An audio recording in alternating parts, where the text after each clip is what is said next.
அஸ்ஸலாமு அலைக்கும் வரஹ்மத்துல்லாஹி தஆலா வபரகாத்துஹு. அல்ஹம்துலில்லாஹி ரப்பில் ஆலமீன் வல் ஆகிபத்து லில் முத்தகீன். அஸ்ஸலாத்து வஸ்ஸலாமு அலா நபியினல் முர்சலீன் வ ஆலிஹி வ அஸ்ஹாபிஹி அஜ்மஈன். அம்மா பஅத். ஃபகத் கால அல்லாஹு தஆலா ஃபில் குர்ஆனில் கரீம் வல் ஃபுர்கானில் மஜீத். பஅத அஊது பில்லாஹி மினஷ் ஷைத்தானிர் ரஜீம். பிஃபத்லி பிஸ்மில்லாஹிர் ரஹ்மானிர் ரஹீம். வலில்லாஹி அலன்னாஸி ஹஜ்ஜுல் பைத் மன் இஸ்ததாஅ இலைஹி சபீலா அவு கமா கால அலைஹி ஸலாத்து வஸ்ஸலாம்.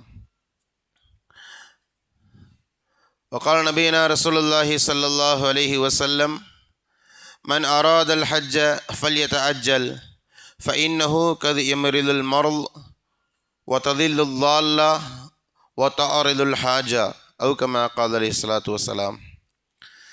ரப்பி இஷ்ரஹ் லி ஸத்ரி ويسر لي أمري واحلل عقدة من لساني يفقهوا قولي. الحمد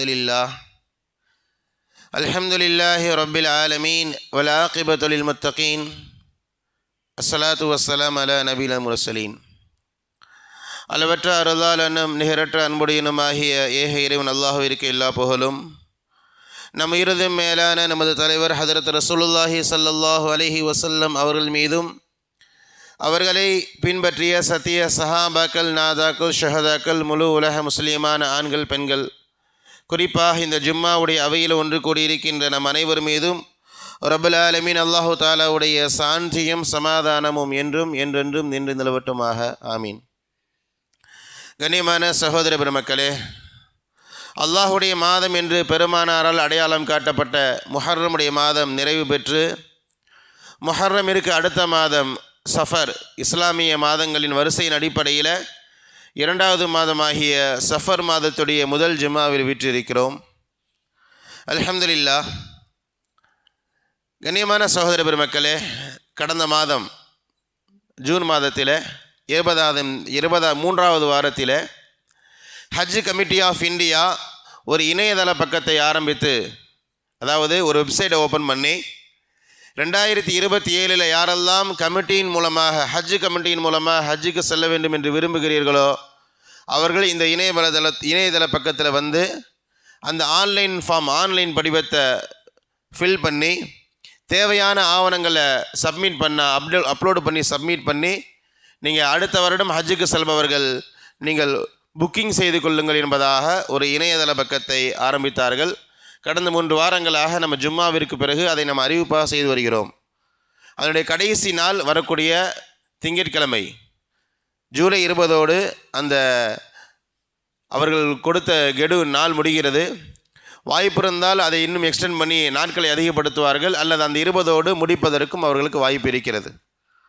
அருமையான சகோதர மக்களே, அதை மையமாக வைத்து ஹஜ் சம்பந்தமான முக்கியமான அவசியமான ஒரு சில தகவல்களை இன்ஷா அல்லாஹ் இன்றைய உரையில் சுருக்கமாக பார்க்க இருக்கிறோம்.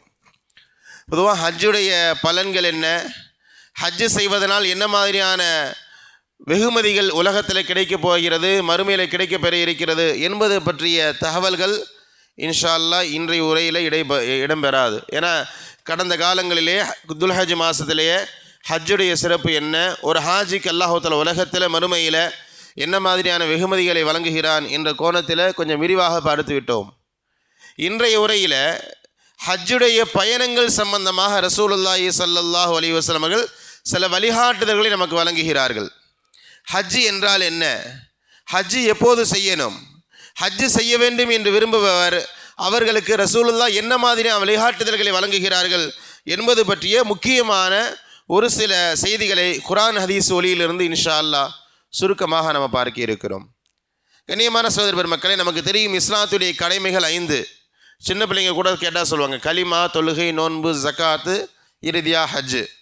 ரசூலுல்லாஹி ஸல்லல்லாஹு அலைஹி வஸல்லம் அவர்களும் தன்னுடைய ஹதீஸில் மிக தெளிவாக இதை விரிவாக பேசுகிறார்கள்.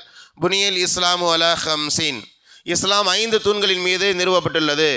ஷஹாதத் அல்லா இலாஹ இல்லல்லாஹ் வ அன்ன முஹம்மது ரசூலுல்லாஹ், அல்லாஹ்வை இறைவன் என்று ஏற்றுக்கொள்வது, அல்லாஹ்வுடைய தூதர் ரசூலுல்லாஹி ஸல்லல்லாஹு அலைஹி வஸல்லம் அவர்களை இறை தூதர் என்று ஏற்றுக்கொள்வது, இகாமத்து ஸலாத், தொழுகையை நிறைவேற்றுவது, வ ஈதாவு ஜகாத், ஜகாத்தை வழங்குவது, வ சௌம ரமலான், ரமலான் மாதத்திலே நோன்பு நோற்பது, வ ஹஜ்ஜுல் பைத்தி மன் இஸ்ததா இலைஹி சபீலா, யாருக்கு சக்தி பெறுமோ, யாருக்கு முடியுமோ அவர்கள் ஹஜ் செய்வது என்பதாக இந்த செய்திகளை நம்ம படித்திருக்கிறோம். இதில் என்ன விஷயம்னா, பொது புத்தியில் ஒரு செய்தி படைஞ்சிருக்கு. 5 கடமை என்பதனால இது 5வது கடமை தான், இது நம்ம கடைசி காலத்தில் கடமையாக செய்தால் போதும் என்பதாக ஒரு மனநிலை ஹஜ்ஜு பற்றிய ஒரு தவறான புரிதல் நமக்கு இருக்கிறது. ஹஜ்ஜுங்கிறது கடைசி கடமை, அதனால் துனியாவில் நமக்கான எல்லா கடமைகளும் முடிஞ்ச பிறகு கடைசியாக பார்த்துக்கலாம் அப்படின்ற ஒரு மனநிலை தான் இன்றைக்கி பரவலாக இருக்கிறது. பொதுவாக இந்திய தேசத்தில் கொஞ்சம் அது அதிகமாகவே இருக்கிறது. ஒரு புள்ளி விவரம் சொல்கிறாங்க, வரக்கூடிய ஹஜ்ஜுக்கு வரக்கூடிய ஹாஜிமார்கள்லேயே அதிகம் வயோதிகர்கள் இந்தியா இலங்கையிலேருந்து தான் வராங்க. வேறு வேறு நாடுகள்லேருந்து இளமையில் வாலிபர்கள் ஹஜ்ஜு செய்கிறாங்க. ஆனால் வயோதிகர்கள் ஹஜ்ஜுக்கு போகக்கூடிய பெரும் அதிகமான நாடு முதல் இடத்துல இந்தியாவும் இலங்கையும் இருக்கிறது. இந்தியாவில் தமிழ்நாடு முன்னணியில் இருக்கிறது என்பதாக சொல்கிறார்கள். நமக்கு ஒரு பொது புத்தி என்னன்னு சொன்னால், வயசான காலத்தில் பார்த்துக்கலாம், ஒரு 50-55 ப்ளஸ் 55 வயசுக்கு மேலே 60 வயசுக்கு மேலே வீடுலாம் கட்டி முடிச்சாச்சா, பிள்ளைங்கள்லாம் கல்யாணம் பண்ணி முடிச்சிட்டோமா, வியாபாரம்லாம் ஓரளவு முடிஞ்சு போச்சா, நம்ம துனியா நமக்கு ரிட்டையர்மெண்ட் கொடுக்கும் பார்த்தீங்களா, துனியா நமக்கு ரிட்டையர்மெண்ட் கொடுத்துரும். வியாபாரத்தில் நம்ம ரிட்டையர் ஆயிடுவோம், குடும்பத்தில் நம்ம ரிட்டையர் ஆயிடுவோம். நம்ம வேஸ்ட்டாக எப்போ போகிறோம் சொன்னால், எப்போது நம்ம ஹெவி லக்கேஜாக வேஸ்ட் லக்கேஜாக போகிறோமோ அந்த சமயத்தில் தான் சரி இப்போ ஹஜ்ஜு கமிட்டி எந்த கமிட்டியில் போகலாமா வேணாமா, இல்லை எந்த ட்ராவல்ஸில் போகலாம் அப்படின்ற ஒரு மனநிலை பொது புத்தியில் இருக்கிறது. அல்லாஹ் பாதுகாக்கணும். இப்போ கொஞ்சம் கொஞ்சமாக மாறிக்கிட்டு இருக்கு. ஆனாலும் பழைய சிந்தனை இன்றைக்கி நமக்கு பரவலாக இருக்கிறது. ஒரு 20 ப்ளஸில் நம்முடைய மஹல்லாவை எடுத்துக்கொள்ளுங்க, நம்முடைய ஊரில் எடுத்துக்கொள்ளுங்க, 20 ப்ளஸில் ஹஜ்ஜுக்கு போனவங்க ரொம்ப கம்மி. 30 ப்ளஸ் 30லேருந்து 40 இல்லை, 40லேருந்து 50, ஹஜ்ஜினாலே 50க்கு மேலே, ஹஜ்ஜினாலே 55 60 ரிட்டையர் ஆனாதான். துனியா நீ அன்ஃபிட்டுப்பா, போதும்பா, இனி எனக்கு வேணான்னு எப்போ துனியா ஒதுக்குதோ அப்போ தான் பள்ளிவாசலுக்கு வர்றது, அப்போ தான் ஹஜ்ஜுக்கு போகிறது, அப்போ தான் எல்லா கடமைகளையும் செய்கிறது. அல்லாஹ் பாதுகாக்கணும். ஹஜ்ஜை பற்றி ஒரு சரியான புரிதல் இல்லை. அல்லாஹ் அருமையான சகோதர பெருமக்களே, கடமையானதுமே செய்ய வேண்டிய ஒரு அமல், எல்லா அமல்களுமே அப்படி தான் கடமையானோன்னு செய்யணும். அது மாதிரி தான் ஹஜ்ஜும். லுஹருடைய பாங்கு சொல்லியாச்சு, பாங்கு சொன்னதுமே தொழுவுக்கு வரணும். இல்லை நான் பிறகு பார்த்துக்கிறேன், வேலை இருக்குது கடையில், அசர் மகரீபில் இஷா சேர்த்து தொழுதுக்கிறேன், அது சரியான அமைப்பாக இருக்காது. அதே மாதிரி தான் ஹஜ்ஜுக்கும். தொழுகையில் எப்படி ரமதானில் நோன்பு நோக்கணும், இல்லை எனக்கு வேலை இருக்குது நான் ரமலான் நோன்பு நோக்கலை, 1 மாதம் முடியட்டும், துல்காதாவில் வச்சுக்கிறேன், துல்ஹஜ்ஜில் வச்சுக்கிறேன், முஹர்ரமில் வச்சுக்கிறேன், அது எப்படிங்க பாய்? அதே தான் ஹஜ்ஜிலையும். வசதி வாய்ப்பு வந்துருச்சா, உடம்புல ஆரோக்கியம் இருக்கிறதா, ஹஜ்ஜுக்கு போயிட்டு வர அளவுக்கு செலவு இருக்கா, ஹஜ்ஜுக்கு போயிட்டு வர அளவுக்கு உடம்புல ஆரோக்கியம் இருக்கா, ஹஜ்ஜுக்கு போயிட்டு வர அளவுக்கு வீட்டில் பொருளாதார தேவைகளை நிவர்த்தி செய்ய முடிய ஆள் இருக்கா, நீ முதல்ல கிளம்பிடு. அதுதான் செய்தி. பெருமானார் ஸல்லல்லாஹு அலைஹி வஸல்லம் அவர்கள் இதை பற்றி மிக தீவிரமாக ஆழமாக பேசியிருக்கிறார்கள். கருமையான சகோதர மக்களே, இது ஹஜ்ஜு புக்கிங்குடைய காலம் என்பதனால நான் இதை பற்றிய ஒரு சில குர்ஆன் ஹதீஸ் வழியில் சில வார்த்தைகளை இன்ஷா அல்லாஹ் சுருக்கமாக பார்க்கலாம். அபுதாவுது ஷெரீஃபுடைய 1732வது செய்தி, ஃபதுல் இப்னு அப்பாஸ் என்ற சஹாபி இந்த ஹதீஸ் அறிவிக்கிறாங்க. நபிகள் பெருமானார் ஸல்லல்லாஹு அலைஹி வஸல்லம் அவர்கள் கூறினார்கள், காத ரசூலுல்லாஹி ஸல்லல்லாஹு அலைஹி வஸல்லம், மன் அராதல் ஹஜ்ஜ, யார் ஹஜ்ஜை நாடுவாரோ, யார் ஹஜ்ஜு செய்யணும்னு விரும்புகிறாரோ. இந்த மன் அராதல் ஹஜ்ஜுக்கு விளக்கம் சொல்லும் போது சொல்கிறாங்க, யாருக்கு எப்போ ஹஜ்ஜு கடமையாகிறதோ அதுதான் விஷயம். ஒருத்தர் உடம்பு ஆரோக்கியமாக இருக்கிறார், 30 35 வயசு 40 வயசு ஆகிடுச்சு, ஆனால் ஓரளவு காசு பணம் சேர்ந்துடுச்சு. இன்றைக்கி ஹஜ்ஜு கமிட்டியில் போனால் அதிகபட்சம் 4.5 5 லட்சம் ஆகும். ட்ராவல்ஸில் போனால் 7 8 லட்சம் அவங்க ஒரு கணக்கு பண்ணி வாங்கிக்கிறாங்க. அதில் ஏபிசிடி பேக்கேஜெலாம் இருக்குது. 5.5 லட்சத்தில் ஆரம்பித்து 9 லட்சம் 10 லட்சம் வரைக்கும் போகுது. இப்போது ஹஜ்ஜுக்கு போயிட்டு ஓரளவுக்கு வசதி வாய்ப்பு ஒரு இடத்துல இருக்குது. இவர் போயிட்டு வந்தால் குடும்பத்துக்கு ஓரளவு காசு பணங்களை கொடுத்துட்டு போக முடியும், எந்த பிரச்சனையும் இல்லை. இந்த இடத்துக்கு ஒருத்தர் வந்துட்டாருன்னு சொன்னால் ரசூலுல்லாஹ் சொல்கிறாங்க, ஃபல் யத அஜ்ஜல், நீ கண்ணை மூடிட்டு முதல்ல கிளம்புன்றாங்க. இல்லைங்க வயசு 40 தானே ஆகுது, 38 தானே ஆகுது, அதெல்லாம் இங்கே பேசக்கூடாது. உனக்கு வயசு வந்துருச்சு, உனக்கு வசதி வாய்ப்பு வந்துருச்சு, உடம்புல ஆரோக்கியம் இருக்குது, முதல்ல ஹஜ்ஜுக்கு கிளம்பு. ஃபைன்னஹு கது யம்ரிதுல் மரல, ஏன்னா எப்போ நோய் வரும்னு உனக்கு தெரியாது இல்லையா. அடுத்த மாதம் நான் எப்படி இருப்பேன் எனக்கு தெரியாது. இன்றைக்கி ஆரோக்கியமாக இருக்கிற, இன்றைக்கி சுகர் இல்லை, இன்றைக்கி பிபி இல்லை, இன்றைக்கி மூட்டு வலி இல்லை, இன்றைக்கி முதுகு வலி இல்லை, ஆனால் அடுத்த மாதம் அடுத்த வருஷம் இன்னும் ஒரு 20 வருஷத்துக்கு எனக்கு எந்த நோயும் வராதுன்னு யாராவது உத்தரவாதம் கொடுக்க முடியுமா? பரவாயில்ல நீ இருப்பான்னு சொல்லலாம். ஒரு 20 வருஷத்துக்கு எனக்கு ஒரு சின்ன நோய் வராது, ஹஜ்ஜுக்கு போயிட்டு வர அளவுக்கு எனக்கு எந்த அது இடையூறு ஏற்படுத்துகிற மாதிரி நோய் வராது அப்படின்னு யாருக்காவது உத்தரவாதம் கொடுக்க முடியும்னு பாண்டு பேப்பரில் எழுதி வச்சு வீட்டில் உட்காந்துக்க வேண்டியதான். 55 வயசு வரைக்கும் 60 வயசு வரைக்கும். ரசூலுல்லாஹ் பேசுகிறாங்க, ஃபைன்னஹு கதி யம்ரிதுல் மரது, எப்போ நோய் வரும்னு தெரியாது. ஒ ததில்லுல்லால்லா, உங்களுடைய வாகனம் எப்போ காணா போகும் தெரியாது. அன்னைக்கு வாகனத்தில் போவாங்க, ஒட்டகத்தில், அதே போல் குதிரைகளில் தான் பிரயாணத்துக்கு போவாங்க. அப்போ வாகனன்றது ரொம்ப முக்கியம். நடந்துலாம் போக முடியாது. அந்த வாகனம் சில நேரங்களில் காணாமல் போயிடும். அதனால் உன்னுடைய வாகனம் எப்போ காணா போகணும்னு உனக்கு தெரியாது, உனக்கு எப்போ நோய் வரும்னு தெரியாது. ஒ தாரிதுல் ஹாஜத்தை, அதல்லாத உனக்கு வேறு சில தேவைகள் இருக்கும், சில எதிர்பாராத நீ இருந்தே ஆகணும், நீ நகரவே முடியாது, அந்த மாதிரியான சில நிபந்தனைகள் நேரங்கள் உனக்கு வரும். அது மாதிரியான நேரங்கள் வர்றதுக்கு முன்னாக, அது மாதிரியான நேரங்கள் தடைகள் வருவதற்கு முன்பாக இப்பொழுதே நீ ஹஜ்ஜுக்கு கிளம்பி போயிருங்க. ஃபல் யதஅஜ்ஜல், நீங்கள் விரைவுபடுத்துங்கள். ரசூலுல்லாஹி ஸல்லல்லாஹு அலைஹி வஸல்லம் சொல்கிறாங்க. நம்முடைய சகோதரர் ஒருத்தர், நல்ல வசதி வாய்ப்புலாம் அல்ஹம்துலில்லாஹ் இருந்தது. ஹஜ்ஜுக்கு போகிறதுக்கான சூழல்லாம் நம்ம பல தடவை சொன்னோம், இந்த பார்க்கலாம்னு சொல்லிட்டு இருந்தார். 2 வயசு பிள்ளைங்க, திடீர்னு மனைவி வஃபாத் ஆகிட்டாங்க. இப்போ அவரால் நகர முடியலை. மனைவி இருக்கும் பொழுது கூட அவங்களுக்கான காசு பணங்கள் கொடுத்துட்டு போயிட முடியும். நம்ம சொல்லும் போதே ஜோடியாக போவோம்னு சொன்னோம். இல்லை சரி, முதல்ல நம்ம தனியாக போயிட்டு வந்துடலாம், பிறகு மனைவிக்கு பிறகு இன்னொரு நாள் போயிட்டு வரலாம். அவருக்கு காசு பணம் பெரிய விஷயமா தெரில, நம்ம முதல்ல போயிட்டு வந்துடலான்னு சொன்னார். மனைவி வஃபாத் ஆகிட்டாங்க, வயசு பிள்ளைங்க, நகர முடியலை. இப்போ என்ன பண்ணுறது, ஒன்றும் முடியலை. இந்த பிள்ளைங்க நிக்கா ஆன பிறகு அதுக்கு பிறகு தான் போக முடியும். சரியான கார்டியன் அவருக்கு இல்லை, நான் அவர்கள் விட்டு போக முடியாது என்பதாக இப்போ பிள்ளைகளை காரணமாக சொல்கிறார். முன்னாடி அது காரணமாக இல்லை அவருக்கு, ஆனால் அவர் எதிர்பார்க்கவே இல்லை. இது மாதிரி எப்போ எந்த பிரச்சனை வரும்னு யாருக்கும் தெரியாது. அதனால் கடமை ஆயிடுச்சா, உடம்புல ஆரோக்கியம் இருக்கா, காசு பணம் இருக்கா, குடும்பத்துக்கு பார்த்துக்க முடியுமா, நீ முதல்ல கிளம்புன்றாங்க ரசூலுல்லாஹ். நீ முதல்ல கிளம்புங்கிறாங்க பெருமானார் ஸல்லல்லாஹு அலைஹி வஸல்லம். இந்த இடத்துல 3 காரணங்கள் சொல்கிறாங்க. அடுத்து ஒரு ஹதீஸு அஹமது ஷெரீஃபில் காரணத்தை ரசூல் நம்மள்ட்ட விட்டுறாங்க. அஹமதுடைய 2867வது செய்தி. இப்னு அப்பாஸ் ரலியல்லாஹு தஆலா அன்ஹுமா இந்த ஹதீஸ் அறிவிக்கிறாங்க. தஅஜ்ஜலு இலல் ஹஜ்ஜி, ஹஜ்ஜை விரைவுபடுத்துங்கள். நல்ல வார்த்தையை பாருங்கள், நான் மேலே சொன்ன வார்த்தையும் இந்த வார்த்தையும் கிட்டத்தட்ட ஒரே வார்த்தை தான். அஜ்ஜலா அப்படின்வாங்க. தஅஜ்ஜலு, நீங்கள் விரைவுபடுத்துங்கள். ஃபஇன்ன அஹதக்கும் லா யத்ரி மா யஅரிது லஹு, ஹஜ்ஜை தடுக்கக்கூடிய காரணங்கள் ஏதாவது அவருக்கு வரலாம், அது அவருக்கு தெரியாது, எது எந்த திசையிலேருந்து வருதுன்னு தெரியாது. அதனால் மரியாதையை நீங்கள் அவசரமாக ஹஜ்ஜை நீங்கள் முடியுங்க என்பதாக ரசூலுல்லாஹ் பேசுகிறாங்க. கண்ணியமான சகோதர பெருமக்களே, இந்த 2 இடத்துலையுமே ரசூலுல்லாஹ் பேசுகிற வார்த்தையை பாருங்களேன், விரைவுபடுத்துங்கள், அவசரப்படுத்துங்கள். இல்லை மார்க்கத்தில் இந்த அவசரம் என்ற வார்த்தை உண்மையிலேயே கண்டிக்கத்தக்க ஒரு வார்த்தை. ரசூலுல்லாஹ் பல நேரங்களில் கண்டிச்சிருக்கிறாங்க. ஒரு முஃமின் அவசரமாக இருக்க மாட்டான், நிதானமாக செயல்படுவான். ரசூலுல்லாஹ் ஒரு கட்டத்துக்கு எப்படி பேசுகிறான்னு சொன்னால், அல் அஜ்லத்து மின ஷைத்தான்றாங்க. அவசரமாக செயல்படுவது ஷைத்தானுடைய பண்புன்றாங்க. அவசரமாக இது எந்த காரியமாக இருந்தாலும் சரி, எந்த காரியம், துனியாவுடைய காரியமாக இருந்தாலும் சரி, மறுமையுடைய காரியமாக இருந்தாலும் சரி, ஒரு காரியத்தை நீ அவசரமாக பண்ணால் அங்கே ஷைத்தான் இருக்கிறான். ஷைத்தானுக்கு நிதானம் பிடிக்காது, அவன் அவசரப்படுத்துவான். அவசரம் ஷைத்தானுடைய பண்பு. அல் அனாத்து மினல்லாஹ், நிதானம் அல்லாஹ்வின் புறத்திலிருந்து உண்டானது, அவசரம் ஷைத்தானின் புறத்திலிருந்து உண்டானது. அதனால் அவசரப்படுத்தாத அப்படின்னு ரசூலுல்லாஹ் பேசுகிறாங்க. அவசரத்தை பற்றி ரசூலுல்லாஹ் பேசுகிற வார்த்தை. இதே அல்லாஹ் தஆலா குர்ஆனில் பேசுகிறான். ஹுலிகல் இன்சானு மின் அஜல், மனிதனை நெகட்டிவாக, மனிதனை திட்டி பேசுகிறான். மனிதனுடைய குறைகளை பற்றி சில இடங்களில் பேசுகிறான். மனிதனை பற்றி பாசிட்டிவ்ஸ், நேர்மறையான நல்ல பண்புகளையும் பற்றி பேசுகிறான். மனிதனுடைய கெட்ட பண்புகளையும் பற்றி பேசுகிறான் குர்ஆனில். அப்படி கெட்ட பண்புகளை பேசுகிற இடத்துல அல்லாஹ் சொல்கிறான், ஹுலிகல் இன்சானு மின் அஜல், மனிதன் அவசரக்காரனாக இருக்கிறான். பொறுமை என்பதே கிடையாது, நிதானம் என்பதே கிடையாது, எதுக்கு எடுத்தாலும் அவசரப்படுறது, இது மனிதனுடைய மிக மோசமான பண்பு என்பதாக அல்லாஹ் குர்ஆனில் பேசுகிறான். ரசூலுல்லாஹ் தாம் பங்குக்கு பேசுகிறாங்க, அவசரம் ஷைத்தானுடைய பண்புன்றாங்க. ஆனால் அதே ரசூலுல்லாஹ் தான் ஹஜ்ஜை பற்றி சொல்லும் பொழுது வார்த்தையை மாற்றலை, அதே வார்த்தை தான், நீ ஹஜ்ஜை அவசரப்படுத்துங்கள், விரைவுபடுத்துங்கள் கூட கிடையாது. வேறு வார்த்தைகள் இருக்குது. சீக்கிரமாக செய்யுங்க, விரைவாக செய்யுங்க என்பதற்கு கூட வேறு வார்த்தை இருக்குது. ரசூலுல்லாஹ் தெளிவாக சொல்கிறாங்க, தஅஜ்ஜலு, நீ அவசரமாக பண்ணு.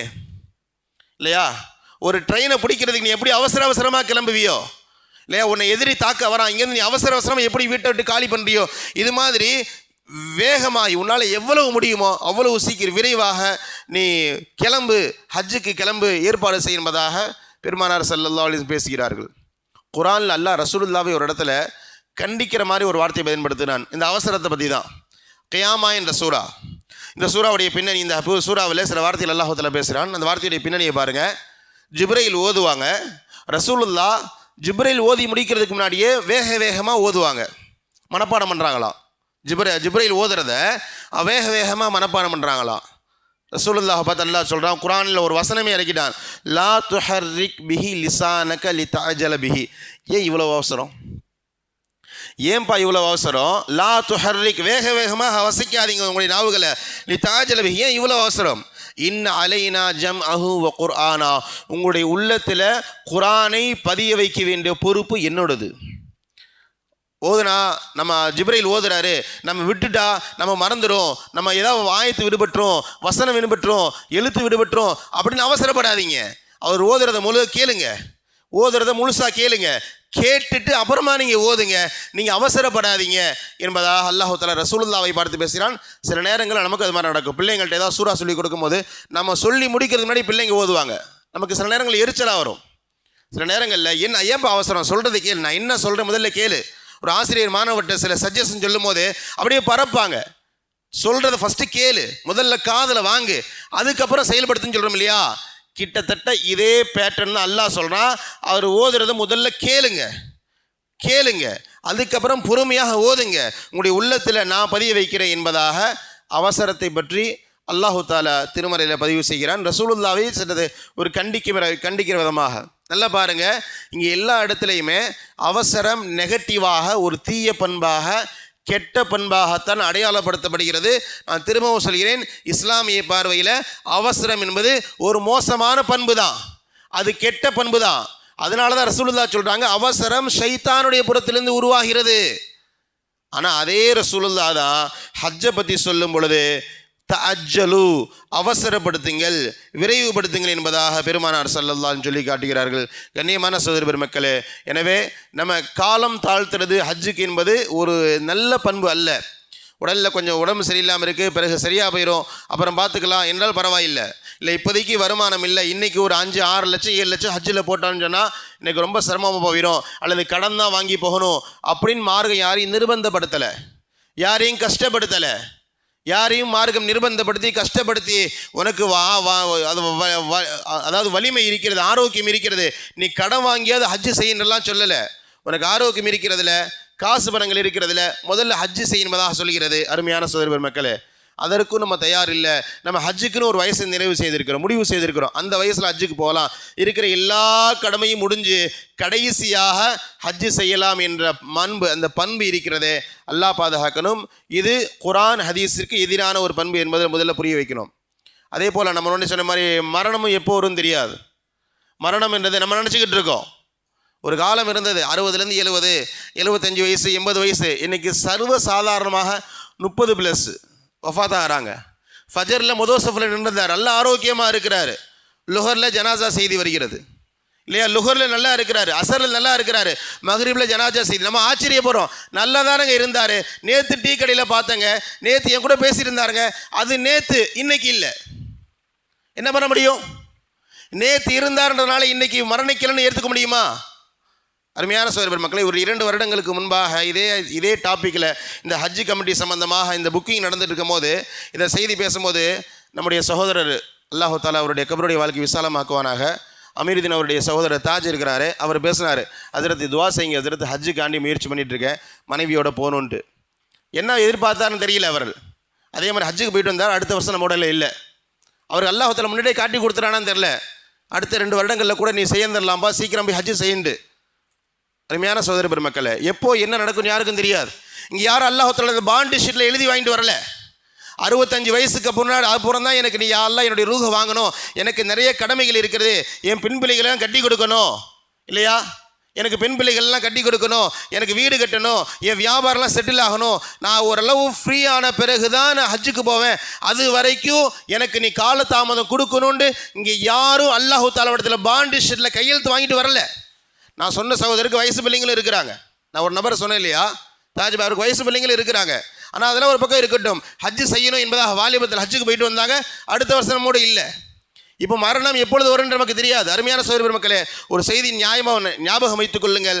ஒருத்தருக்கு 40 வயசில் வசதி வந்துருச்சு, ஆரோக்கியமாக இருக்கிறாரு, வசதி வந்துருச்சு, ஒரு 5 வருஷம் நல்லா அல்ஹம்துலில்லாஹ் சிறப்பாக வசதியாக இருக்கிறாரு.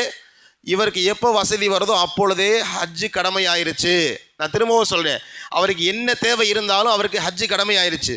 ஒரு 4-5 வருஷம் செஞ்சுருக்கலாம் ஹஜ்ஜு, ஆனால் திடீர்னு பார்த்தா அல்லாஹ் ஒரு நாட்டம், அவர் போண்டி ஆகிட்டார். கடுமையான அடி, வியாபாரம் அடி வாங்கிருச்சு, வீடு விற்பனைக்கு வந்துருச்சு, பயங்கரமான அடி.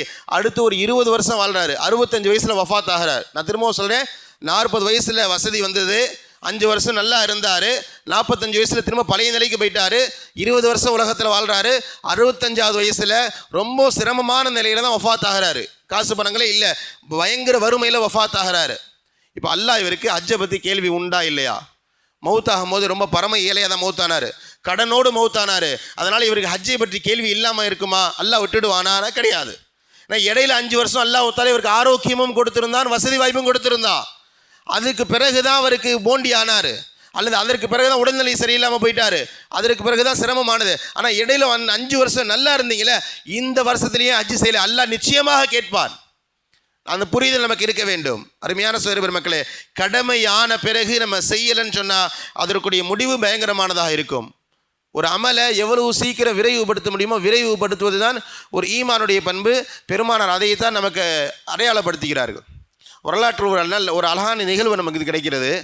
ஹிஜ்ரி 8 முஅத்தா போர் என்ற ஒரு போர் நடைபெறுகிறது. மூத்தா போர்னு ஹதீஸில் தமிழில் எழுதுவாங்க. முஅத்தா, ரோம பேரரசுகளுக்கு எதிராக இந்த போர், கடுமையான போர். ரசூலுல்லாஹ்வுடைய காலத்தில் பெரும் சஹாபாக்கள் எல்லாம் இழந்த ஒரு போர் முஅத்தா போர். ரசூலுல்லாஹ் ஆரம்பத்தில் அறிவிப்பு எப்படி செய்கிறாங்கன்னு சொன்னால், இந்த முஅத்தா போருடைய தளபதியாக இந்த கொடி முதல்ல ஸெய்த் இப்னு ஹாரிஸா கையில் இருக்கும். அவருக்கு பிறகு நல்லா பாருங்கள், அவருக்கு பிறகு ஜாஃபர் இப்னு அபி தாலிப் அவருடைய கைக்கு வரும். அப்போ ரசூல் இல்லைன்னு சொல்கிறாங்க, இவர் வஃபாத் ஆயிடுவார். யார்? ஸெய்த் இப்னு ஹாரிஸா வஃபாத் ஆயிடுவார், போரில் கொல்லப்படுவார். அந்த கொடி யார் கைக்கு மாறும்? ஜாஃபர் இப்னு அபு தாலிப் அவருடைய கைக்கு மாறும். அலி ரலியல்லாஹு தஆலாவுடைய சகோதரர். அவருக்கு பிறகு அந்த கொடி அப்துல்லா இப்னு ரவாஹா கைக்கு போகும். அவருக்கும் பிறகு ரசூலுல்லாஹ் சொல்கிறாங்க, நீங்களே மஷூரா பண்ணுங்க, இந்த 3 பேருக்கு பிறகு நீங்கள் உங்களில் ஒரு நல்ல நபரை தேர்வு செய்து அவர் கையில் கொடியை கொடுங்க, அவர் மூலமாக அல்லாஹ் தஆலா வெற்றியை வழங்குவான் என்பதாக ரசூலுல்லாஹ் முன்னறிவிப்பு செய்கிறாங்க. போருக்கு கிளம்புறதுக்கு முன்னாடியே, நல்லா புரிஞ்சுக்கொள்ளுங்க, போர் தயாரிப்புக்கு முன்னாடியே ரசூலுல்லாஹ் பேசுகிறாங்க. முதல்ல ஸெய்த் இப்னு ஹாரிஸா, அதற்கு பிறகு ஜாஃபர் இப்னு அபி தாலிப், அதுக்கு பிறகு அப்துல்லா இப்னு ரவாஹா, இவருக்கு பிறகு நீங்கள் ஒரு ஆளை முடிவு செய்யுங்க என்பதாக சொல்கிறாங்க. அப்போவே முடிவாயிருச்சு, இந்த 3 பேருமே போருக்கு போனால் திரும்ப வரமாட்டாங்க. ரசூலுல்லாஹ் தான் இங்கே சொல்ல வராங்க. ஷஹீதுன்ற வார்த்தையை நேரடியாக சொல்லாமல், இவருக்கு பிறகு இவர், இவருக்கு பிறகு இவர், இவருக்கு பிறகு நீங்கள் ஒரு ஆளை தேர்வு செய்யுங்க. இப்போ எல்லாரும் போருக்கு கிளம்பிட்டாங்க. வியாழக்கிழமை மாலை ரசூலுல்லாஹ் பேசி அனுப்புகிறாங்க, எல்லாரும் போருக்கு கிளம்பிட்டாங்க. இந்த 3வது நபர் சொன்னாங்க இல்லையா, அப்துல்லா இப்னு ரவாஹா, அவருக்கு தெரிஞ்சு போச்சு நம்ம இந்த முஅத்தா போரில் ஷஹீத் ஆயிடுவோம். இப்போது நாளைக்கு ஜும்மா ஒரு அரை நாள் இருந்துட்டு நாளைக்கு ஜும்மா முடிச்சுட்டு இன்ஷா அல்லாஹ் கிளம்பலாம் அப்படின்ற எண்ணத்தில் அவர் தங்கிட்டார்.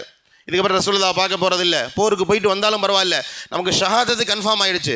முதல் 2 தளபதிகள் கிளம்பி போயிட்டாங்க, பெரும் போருடைய படை முன்னாடி போயிடுச்சு. இந்த அப்துல்லா இப்னு ரவாஹா மட்டும் மதீனாவில் தங்கிட்டாங்க. மறுநாள் ரசூலுல்லாஹ்வோட ஜும்மா தொழுவுறாங்க. அந்த ஜும்மாவிலையும் மறைஞ்சு தொழுவுறாங்க. ரசூலுல்லாஹ் பார்த்தா ஏதாவது கண்டிப்பாங்களோ, ஏன்னா நேற்றே போன்னு சொல்லிட்டாங்க, உடனே நேற்றே போன்னு சொல்லிட்டு என்னப்பான்ட்டு. ஆனால் அவர் தங்கி ரசூலுல்லாஹ் பார்த்தா ஏதாவது சொல்லுவான். அவருக்கு என்ன ஆசைன்னா ரசூலுல்லாஹ்வோட கடைசி ஜும்மா தொழுவணும், அதுதான் எனக்கு நோக்கம் அப்படின்னு அவர் தங்கிட்டார். ஜும்மா முடிஞ்சிச்சு, ரசூலுல்லாஹ் கூப்பிட்டாங்க. உடனே நேற்றே போக சொன்னேன், என்னப்பா ஏன் போகல? இல்லை யார் ரசூலுல்லாஹ், உங்கள் கூட 2 சேர்ந்து தொழுவணுன்ட்டு, உங்கள் கூட கடைசியாக நான் எப்படியும் ஷஹாதத் ஆயிடுவேன், உங்கள் கூட கடைசி ஜும்மா தொழுவணுன்னு ஒரு ஆசை, அதனால் இருந்தேன். இப்போ ரசூலுல்லாஹி ஸல்லல்லாஹு அலைஹி சொன்னாங்க, லவ் அன்ஃபக்த மா ஃபில் அர்தி ஜமீஆ, லவ் அன்ஃபக்த மா ஃபில் அர்தி ஜமீஆ, பூமியில் இருக்கக்கூடிய எல்லாமே உன்னுடைய செல்வமாக இருந்து அந்த எல்லா செல்வத்தையும் நீ அல்லாஹ்வுடைய பாதையில் செலவு செய்தாலும், ரசூலுல்லாஹ் சொன்ன வார்த்தை. அவர் நல்லா பாருங்கள், போருக்கு போகக்கூடாதுன்ற எண்ணம்லாம் கிடையாது, போருக்கு போனால் வஃபாத் ஆயிடுவோம் ஷஹீத் ஆயிடுவோன்ற எண்ணம்லாம் கிடையாது. முனாஃபிக்கள் அந்த மைண்ட் செட்டில் இருந்தாங்க. ஆனால் இவர் கடைசியாக ரசூலுல்லாஹ்வோட ஜும்மா தொழுன்ற அந்த ஒரே எண்ணம் தான். ரசூலுல்லாஹ் சொல்கிறாங்க, நீ பூமி முழுக்க நீ செலவு செய்தாலும் மா அத்ரக்த கதவுத்துஹும், ரசூலுல்லாஹ் சொல்கிற கதுவத்துஹும், அந்த 2 நபருடைய போருக்கு யார் முந்தி போனாங்களோ அவருடைய கூலியை நீ ஒருபோதும் பெற்றுக்கொள்ள முடியாது, கிளம்பி போன்னு சொன்னாங்க ரசூலுல்லாஹ். ஒரு கண்டிச்சே அனுப்பிட்டாங்க. ஏன்னா முன்னாடி நான் சொன்னதுமே அவங்க மேலே போயிட்டாங்க இல்லையா, அந்த கூலியை நீ துனியாவில் இருக்கக்கூடிய எல்லாத்தையும் நீ செலவு செய்தாலும் அந்த நன்மையை பெற்றுக்கொள்ள முடியாதுன்னு சொல்லி அனுப்புகிறாங்க. இதோட சம்பவம் முடியலை, போர் நடந்துக்கிட்டு இருக்கு. போர் அங்கே நடக்கும் பொழுது ரசூலுல்லாஹி ஸல்லல்லாஹு அலைஹி வஸல்லம் அவங்க இங்கே குத்துபாவில் இருந்து சஹாபாக்களுக்கு முன்னறிவிப்பை செய்கிறார்கள். நான் முன்னாடி சொன்ன மாதிரி ஸைத் இப்னு ஹாரிஸா ஷஹீதாக்கப்பட்டு விட்டார். இப்பொழுது படையை இரண்டாவது தளபதியாகிய ஜாஃபர் இப்னு அபி தாலிப் அவர்கள் தலைமை தாங்குகிறார்கள். ரசூலுல்லாஹ் அங்கேருந்து சொல்கிறாங்க, ஒரு 5000 கிலோமீட்டருக்கு தொலைவில் அந்த போர் நடந்து கொண்டிருக்கு. ரசூலுல்லாஹ் மதீனாவில் வச்சு சொல்கிறாங்க, ஸைத் இப்னு ஹாரிஸா ஷஹீதாகி விட்டார், ஜாஃபர் இப்னு அபி தாலிப் ஷஹீதாகி விட்டார், அப்துல்லா இப்னு ரவாஹா ஷஹீதாகிவிட்டார். இப்பொழுது ஹாலித் இப்னு வலீத் அவர்கள் தலைமையேற்று அவர்களுடைய தலைமையில் போர் நடைபெற்று கொண்டிருக்கிறது. இன்னும் சில நேரங்களில் போர் இஸ்லாமியர்களுக்கு சாதகமாக முடியப் போகிறது, இஸ்லாமியர்கள் வெற்றி பெறப் போகிறார்கள் என்பதாக இந்த முன்னறிவிப்பு பூரா ரசூலுல்லாஹ் மதீனாவில் வச்சு சொல்கிறாங்க. அப்போ சொல்லும்போது ரசூலுல்லாஹ் ஒரு வார்த்தை சொல்கிறாங்க, நான் பார்க்குறேன் இந்த 3 பேரையும், நான் முன்னாடி சொன்ன அந்த 3 தளபதிகள் இருக்கிறார்கள் இல்லையா, பேர் என்னங்க? முதல்ல ஸைத் இப்னு ஹாரிஸா, ஜாஃபர் இப்னு அபி தாலிப், அப்துல்லா இப்னு ரவாஹா. இந்த அப்துல்லா இப்னு ரவாஹா தான் கடைசியாக போனது, ஜும்மா தொழுதுட்டு போனாங்க. இந்த 3 பேர்களையுமே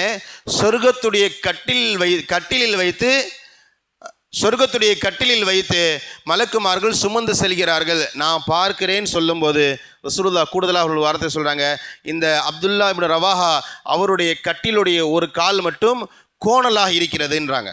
அந்த இவருடைய கால் மட்டும், இவரும் ஷஹீத் ஆகிட்டார், இவருக்கும் சொர்க்கத்துடைய தங்க கட்டிலில் தான் மலக்குமார்கள் கொண்டு போகிறாங்க, ஆனாலும் இவருடைய கால் கோணலாக இருக்கிறது. அதற்கான காரணத்தையும் ரசூலுல்லாஹ் சொல்கிறாங்க. முன்னாடி சொன்ன 2 பேரும் நான் சொன்னதுமே கிளம்பி போனாங்க, இவரை தாமதப்படுத்தி போனனால இவருக்கு அந்த கட்டிலில் சின்ன குறை ஏற்பட்டது என்பதாக பெருமானார் ஸல்லல்லாஹு அலைஹி வஸல்லம் அவர்கள் சஹாபாக்களுக்கு முன்னறிவிப்பு செய்தார்கள் என்பதாக நம்ம ஹதீஸில் பார்க்கிறோம். கண்ணியமான சகோதர பெருமக்களே, இது மாதிரி வரலாற்றில் ஏராளமான சம்பவங்கள் இருக்கிறது, இது மாதிரி நிறைய சம்பவங்கள் இருக்கிறது. ஒரு கடமைன்றதை முதல்ல அந்த கடமையை செய்கிறது தான் நல்ல பண்பு, அதற்கான கூலி என்பது அலாதியானது.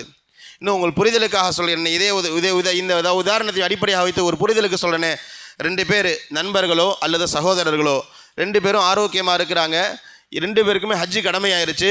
ஒருத்தர் ஹஜ்ஜுக்கு போயிட்டு வந்துட்டார், இன்னொருத்தர் கொஞ்சம் தேவை இருக்குன்னு இருந்துட்டார்.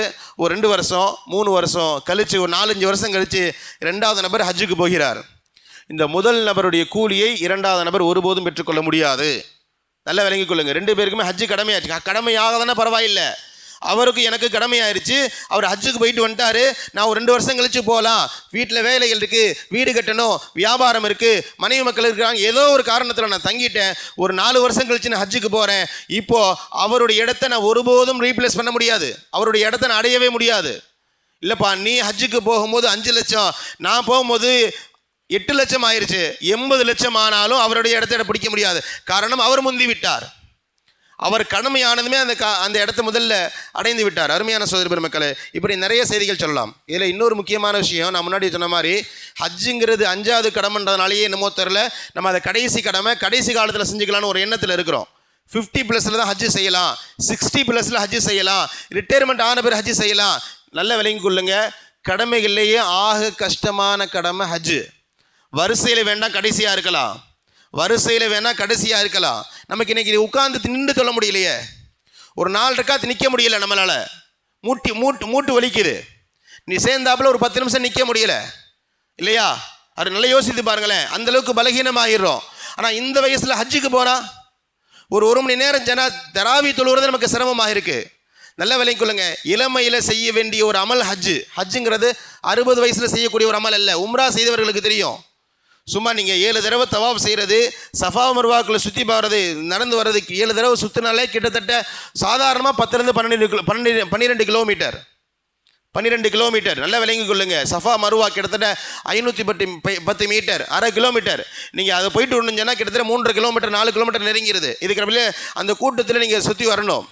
நம்ம மாதிரி அங்கே பீஷா போக முடியாது, நினச்ச நேரத்தில் பீஷா போகிற வளர்ந்துடும். இங்கே பீஷா போகணுன்னா ஒரு 300 மீட்டர் நடக்கணும் இல்லையா? நிறைய நெருக்கடிகள் இருக்குது. உம்ராவிற்கே உண்மையிலேயே ஹஜ்ஜை விட உம்ரா 100 மடங்கு ரொம்ப இலகுவான ஒரு அமல். டூர் போகிற மாதிரி போயிட்டு வந்துடலாம்.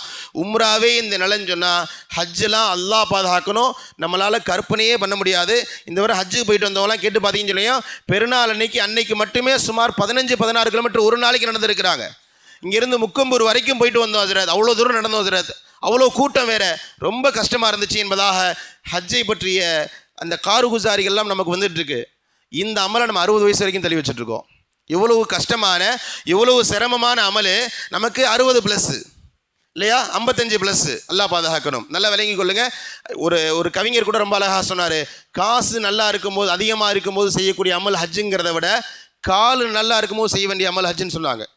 உடம்பு ஆரோக்கியமாக, குறிப்பாக கால் நல்லா இருக்கும் போது ஹஜ்ஜு செய்யணும். ஏன்னா நல்லா விளங்கி கொள்ளுங்க, மறுமையில் ஒரு நிலை ஏற்படும். மறுமையை பற்றி எல்லாம் குர்ஆனில் நிறைய பேசுகிறான். அங்கெல்லாம் கை செய்தப்படுவாங்க. அங்கே நான் அமல் செஞ்சுருக்கலாமே, நான் பள்ளிக்கு தொழுகைக்கு போயிருக்கலாமே, என் காசு பணங்களை கொஞ்சம் செலவு செய்திருக்கலாமே என்பதாக மறுமையில் கை சேதப்படுகிற மாதிரியான சூழலை ஹஜ்ஜில் பார்க்க முடிகிறது. நல்லா ஒரு வாலிபமாக இருக்கும்போது ஹஜ்ஜு செஞ்சுருக்கலாமே, ஏதோ காரணங்களால் தள்ளி போயிட்டோம், இப்போ இவ்வளோ சிரமமாக இருக்கேன்னு சொல்லி ஹஜ்ஜுக்கு சென்று புலம்புகின்ற நிறைய புலம்பல்களை நம்ம பார்த்து கொண்டு இருக்கிறோம். அருமையான சகோதர பெருமக்களே, நல்லா விளங்கிக்கொள்ளுங்க. முதல்ல அல்லாஹ் ஆயில வைத்திருப்பான்றதுக்கு உத்தரவாதம் கிடையாது. 60-65 வயசு வரைக்கும் கடமையெல்லாம் முடிஞ்ச பிறகு தான் நம்ம வஃபாத் ஆகிறோன்ற உத்தரவாதம் நமக்கு கிடையாது. இரண்டாவது, ஆரோக்கியம் ரொம்ப ரொம்ப முக்கியமானது. ஆரோக்கியமாக இருக்கும் போது செய்யக்கூடிய ஒரு அமல் தான் ஹஜ்ஜு. ஆரோக்கியம் பலகீனம் ஆயிடுச்சுன்னா ஹஜ்ஜுங்கிறது நமக்கு ரொம்பவும் சிரமமானதாயிரும். முதல்ல ஹஜ்ஜு கடமை. நல்ல விளங்கிக்கொள்ளுங்க. ஹஜ்ஜில் ஒருத்தர் நிறைய வருஷம் ஹஜ்ஜுக்கு போகிறாரு, பரவாயில்ல போய்க்கலாம். ஆனால் முதல்ல ஹஜ்ஜு தான் கடமை, ஃபர்து. அடுத்தடுத்த ஹஜ்ஜு நஃபீலில் சேர்த்துக்கொள்ளலாம். இந்த முதல் ஹஜ்ஜு வாலிபத்தில் போயிட்டா அந்த ஃபர்ல திருப்தியாக, மன சந்தோஷமாக, மன நிறைவாக செய்ய முடியும்.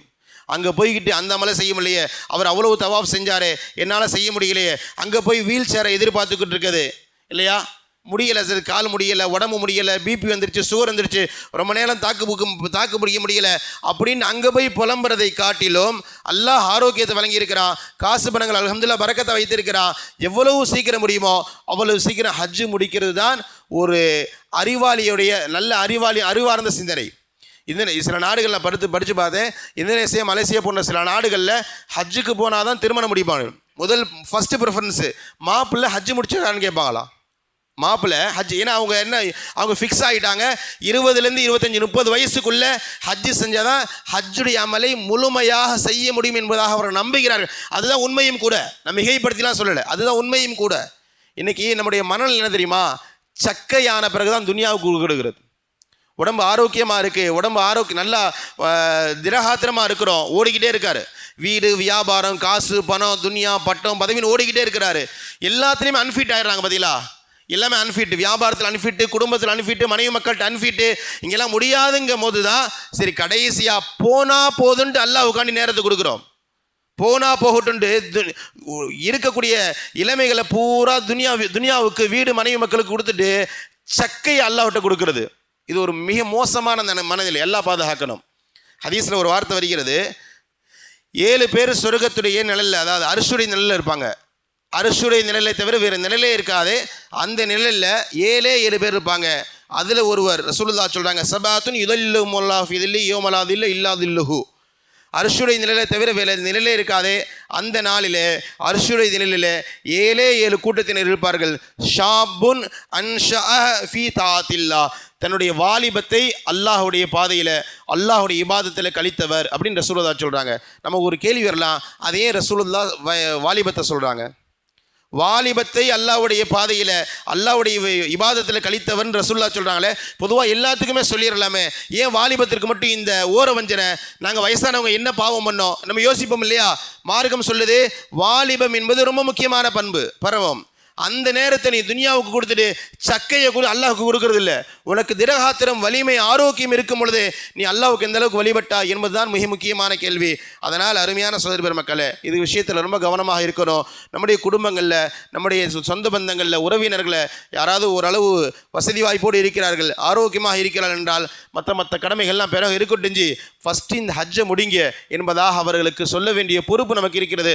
நம்மள யார் ஹஜ்ஜு இதுவரைக்கும் செய்யவில்லையோ, ஓரளவு வசதி வாய்ப்பு இருக்கிறது, ஹஜ்ஜுக்கு போயிட்டு வர அளவுக்கு குடும்பத்தை பார்த்துக்கிற மாதிரியான ஒரு சூழல் இருந்தால் முதல்ல அந்த கடமைகளை நிறைவேற்றுங்கள். காரணம், நாளை எப்படி இருக்கும் என்பது நமக்கு தெரியாது. ரசூலுல்லாஹ் கடுமையான எச்சரிக்கைகளை நமக்கு வழங்கியிருக்கிறார்கள். அருமையான சகோதர பெருமக்களே, எனவே ஹஜ்ஜு சம்பந்தமான இன்னும் சில தகவல்கள் இன்ஷா அல்லாஹ் ஹஜ்ஜுடைய விஷயங்கள் பேசும்போது விரிவாக பார்க்கலாம். இன்றைய உரையில் நான் உங்களுக்கு முத்தாய்ப்பாகிக்கக்கூடிய ஒரு ஆலோசனை, ஒரு கோரிக்கை என்னவென்றால், வாலிபமாக இருக்கும் பொழுது, நல்ல ஆரோக்கியமாக இருக்கும் பொழுது இளமையிலேயே ஹஜ் என்ற கடமைகளை முடித்து விடுங்கள். அப்படி இளமையில் முடிக்க முடியவில்லை என்றால் நாளை நம்ம இருப்போன்றது உறுதியாக சொல்ல முடியாது. ஒருவேளை இருந்தாலும் இதே ஆரோக்கியத்தோடு இதே ஆக்டிவாக நம்ம இருப்போம்னு சொல்ல முடியாது.